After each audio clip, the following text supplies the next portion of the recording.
Dalla Brenta al Canal Grande, dal Ponte Vecchio al Ponte di Rialto, o giù di lì almeno fino a Palazzo Ferrofini, sede del Consiglio regionale del Veneto.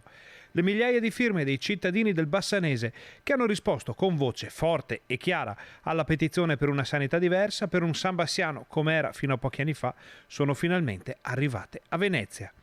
A portarle c'erano i promotori della raccolta di firme, a riceverle il vicepresidente del Consiglio regionale Nicola Finco. Un giorno molto importante per il Bassanese, per la Pedemontana e per i suoi abitanti. Ci è stato detto che è la prima volta in questa legislatura che il Consiglio regionale accoglie dei cittadini e le proteste, quindi sottoscritti, quindi le firme. Questo credo sia un evento positivo. Poi la discussione con il vicepresidente del Consiglio Nicola Finco, con i capigruppo di tutti i gruppi consigliari che c'erano qui oggi, è stata molto positiva, nel senso che hanno ascoltato non tanto le nostre opinioni, ma le opinioni e le voci dei cittadini. Le firme portate a Venezia sono solo un veicolo, una sorta di cavo telefonico diretto fra il Bassanese e i palazzi della politica regionale.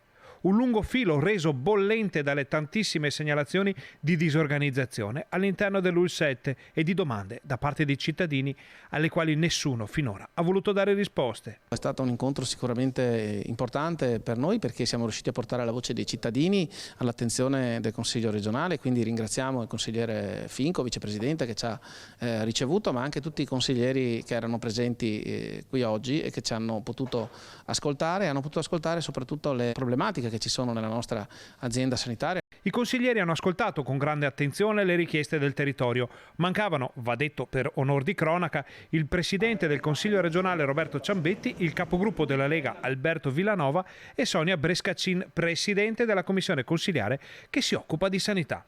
E così è ancora una volta Finco a raccogliere le istanze del suo territorio. Un territorio che da qualche tempo ovviamente vede il proprio ospedale che nei servizi sta avendo delle carenze.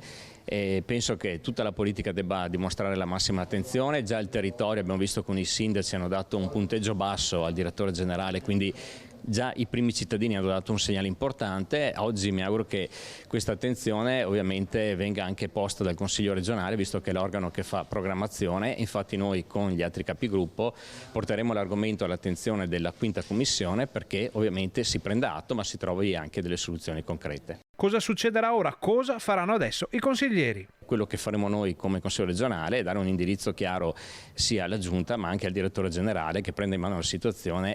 Ora alle firme e alle voci dei cittadini non resta che un ultimo passo o un ultimo ponte.